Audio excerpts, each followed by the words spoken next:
할렐루야. 오늘은 12월 8일 화요일입니다. 오늘도 하나님께서 우리와 동행하십니다. 그 동행으로 오늘도 평안과 기쁨, 위로를 경험하게 되기를 기원합니다. 오늘 나눌 말씀은 역대하 29장 1절로 19절의 말씀입니다.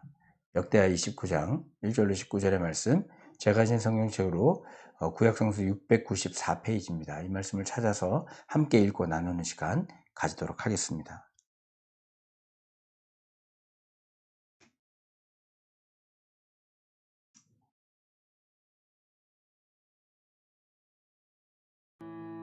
(12월 8일) 오늘의 말씀은 역대하 29장 1절에서 19절입니다.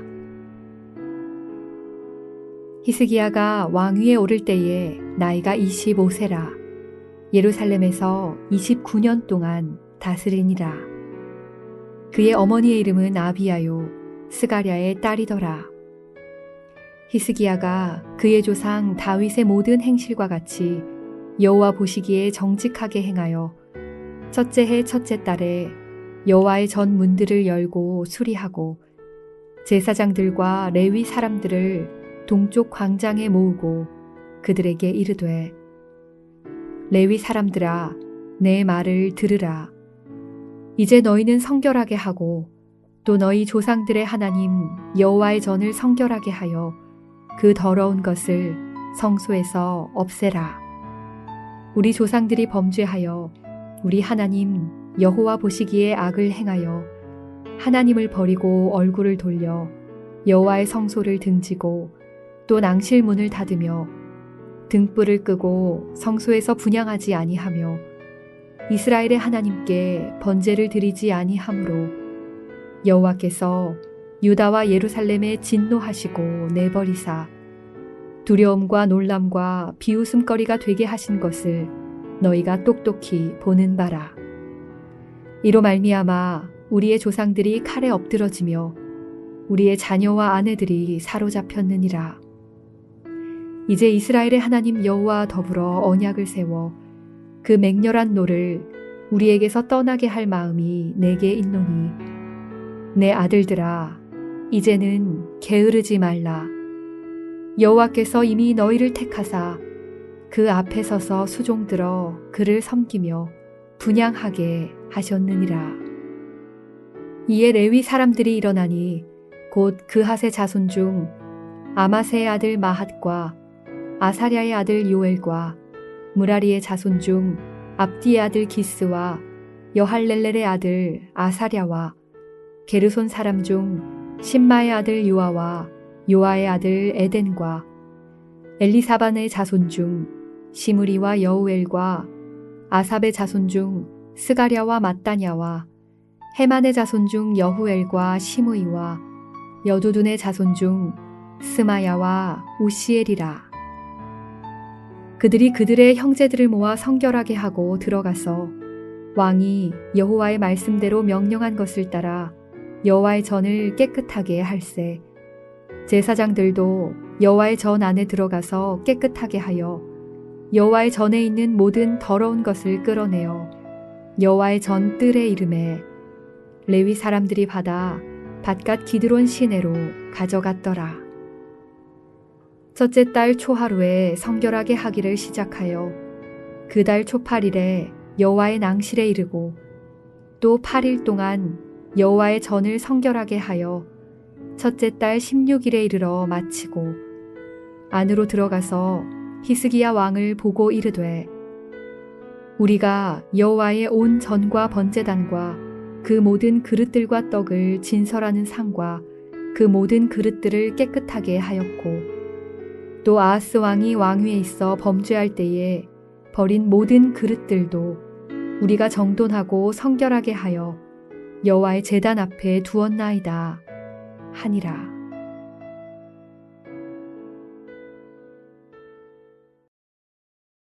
예, 오늘 본문은 29장부터 32장까지 이어지는 남유다의 제13대 왕 히스기야의 행적 그 시작의 부분입니다.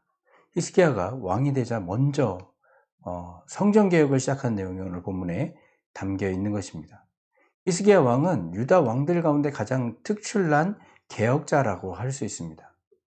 극심한 우상숭배에 젖어있던 자기 아버지 아하스와는 너무나도 대조적인 모습을 보이는 것이 바로 히스기야의 삶입니다. 오늘 본문에 히스기야에 대한 전반적인 평가가 담겨 있습니다. 그것이 2절의 말씀입니다. 2절의 말씀을 제가 읽어드립니다. 히스기야가 그의 조상 다윗의 모든 행실과 같이 여호와 보시기에 정직히 행하여. 그의 이런 평가의 시작은 바로 성전 개혁에 있었습니다. 그는 왕이 되자 첫 해, 첫 달에 아하스가 닫았던 성전의 문을 열고 문들을 수리하였습니다. 그리고 제사장들과 레위인들을 성전 앞 동쪽 광장에 모으고 그들에게 성전 정화의 필요성을 알리고 그들이 해야 할 일을 알려주었습니다. 히스기야는 홀로 그 일을 감당한 것이 아니라 아하스 왕 때 엉망이 되어버린 성전을 다시 정화함에 있어서 레위인들과 제사장들을 불러 모아 함께 동역할 것을 권한 것입니다. 성전을 성결하기 위하여 히스기야는 먼저 그 일을 감당할 레위인들과 제사장들이 자신을 성결하게 할 것을 부탁합니다. 그 뒤에야 성전을 성결케 하라고 명합니다. 우리는 여기서 다시 한번 확인하게 되지만 하나님과의 관계 회복의 시작은 우리의 성결, 다시 말해 우리 죄에 대한 회개에서부터 시작될 수 있다는 것을 깨달아 알게 됩니다. 그 뒤 히스기야는 성전 정화가 필요한 이유를 그들에게 설명했습니다. 그게 6절로 9절입니다. 사실 히스기야의 선왕 아하스는 지금 유다가 겪고 있는 문제의 원인을 바로 알지 못하여서 참 헛된 일들을 벌여왔습니다. 그래서 외교적 노력으로 또 자신을 괴롭히고 있는 적국을 바라보면서 자신들이 모시는 여호와 하나님이 약하여 자신들이 당한다라고 생각하고 하나님을 버리고 적국의 신들을 나라에 들여와 자신들을 돕게 하기 위해 분향했었습니다. 그러다 결국 비참한 최후를 맞이했던 것입니다.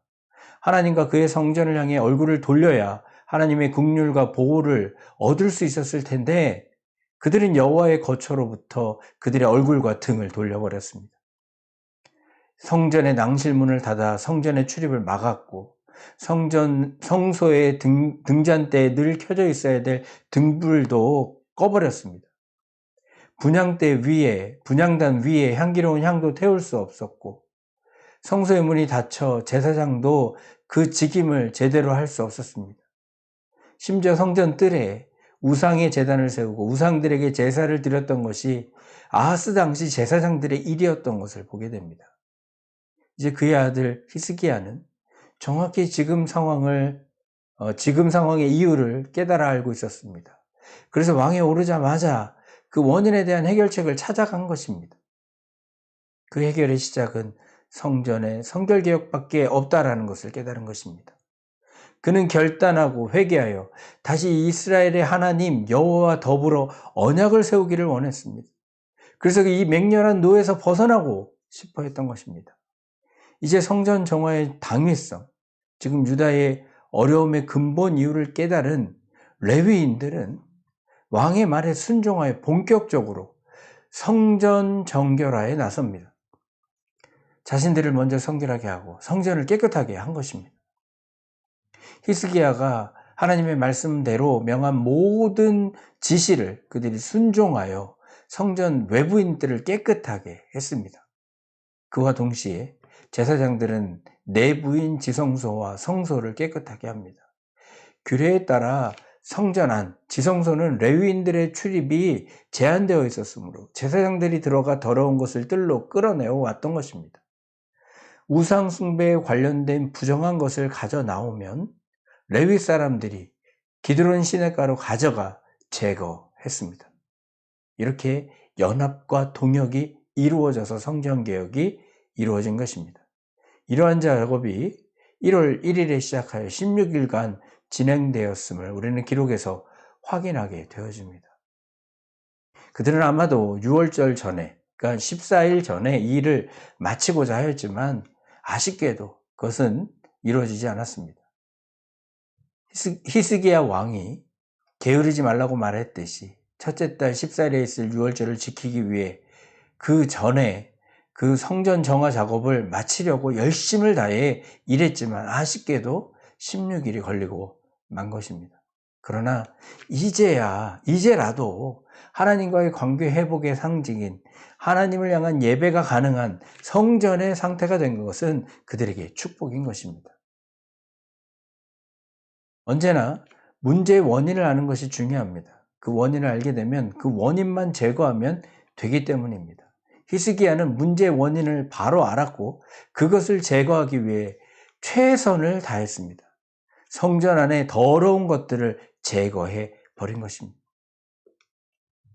우리도 우리 자신을 돌아보아 우리가 깨끗하게 해야 할 문제의 원인이 무엇인지 하나님과의 관계 안에서 생각해 볼 수 있게 되기를 바랍니다.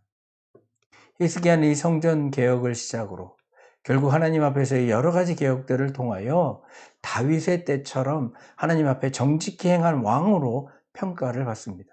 우리 모두도 하나님 앞에서의 관계 가운데 걸림돌이 되는 모든 것들을 성실하게 제거하여서 하나님과의 관계를 더욱더 돈독히 하며 그로 인해 하나님으로부터 잘하였다 칭찬 듣는 모든 자들이 되기를 주님의 이름으로 축원합니다. 제가 잠시 기도하겠습니다. 하나님, 지혜 없어 하나님 앞에 불순종하며 떠나 있기를 즐기는 저희를 포기하지 아니하시고 주님의 지혜를 허락해 주셔서 주님과의 바른 관계 속으로 언제나 인도하여 주시니 그 은혜를 감사합니다. 언제나 저희들 주와의 관계에 민감하게 깨어있게 하시고 그래서 살아계신 참 하나님의 동행을 항상 경험하며 살아갈 수 있도록 주님 도와주시옵소서. 하나님과의 관계를 막는 더러운 것, 깨끗하게 해야 할 일이 무엇인지를 우리가 깨달아 부지런히 관계를 막는 모든 것들을 제거할 수 있는 힘을 더해 주시옵소서. 그 일을 위해 우리가 서로 동역하게 하시고 주의 힘을 의지하고 그 일을 감당하는 우리 성도들 또 우리 갈보리 교회 되게 하여 주시옵소서. 코로나 난국으로 인해 대면 예배가 1월 8일까지 중단되었습니다. 이 난국 속에 하나님과의 관계를 바로 세워가는 우리 교회 되게 하여 주시옵시고 성도들 되게 하여 주시옵시고 그래서 언제나 하나님과의 동행을 경험하며 참된 위로가 필요한 이때에 참된 위로를 경험하며 주를 찬양하는 삶이 될 수 있도록 주님 축복하여 주시옵소서. 오늘도 주님께서 우리를 이끄심을 믿고 감사드리며 예수 그리스도 이름으로 기도하옵나이다. 아멘. 주기도문으로 새벽 말씀 나눔을 마치겠습니다. 하늘에 계신 우리 아버지여 이름이 거룩히 여김을 받으시오며 나라의 마옵시며 뜻이 하늘에서 이룬 것 같이 땅에서도 이루어지이다. 오늘날 우리에게 일용할 양식을 주옵시고 우리가 우리에게 죄 지은 자를 사해 준 것 같이 우리 죄를 사하여 주옵시고 우리를 시험에 들게 하지 마옵시고 다만 악에서 구하옵소서. 이게 나라와 권세와 영광이 아버지께 영원히 싸움나이다. 아멘. 이 새벽에 우리 함께 기도하게 되길 바랍니다. 말씀드린 대로 우리 기도하는 가운데 잠깐 말씀드린 대로 우리 대면 예배가 1월 8일까지 금지되었습니다. 이렇게 온라인으로밖에 우리가 예배를 드릴 온라인으로만 예배를 드릴 수 있습니다. 그러므로 우리 자신을 좀 돌아보면서 기도하게 되길 바랍니다. 이러할 때일수록 하나님과의 관계를 깊이 생각해야 됩니다. 하나님과의 관계를 막는 모든 것들을 제거하기 위해 하나님 힘을 달라고 또 지혜를 달라고 이 시간 기도하게 되길 바랍니다. 그리고 우리가 계속 드리고 있는 기도, 코로나 바이러스로 인해 어려움에 처해진 이웃들을 위해 또 이 질병을 위해서 하고 있는 모든 자들을 위해서 기도할 수 있는 시간이 되길 바랍니다. 또 우리 교회인들 모두가 이 코로나 난국에 하나님과의 관계를 놓치지 않게 해달라고 기도할 수 있게 되기도 바랍니다. 오늘도 주님께서 함께 하십니다. 주의 동행이 우리의 힘임을 믿고 그 힘 가운데 위로를 얻으며 살아가는 하루가 되기를 축원합니다. 이 시간 우리 다 같이 잠시 동안 기도하는 시간 갖겠습니다.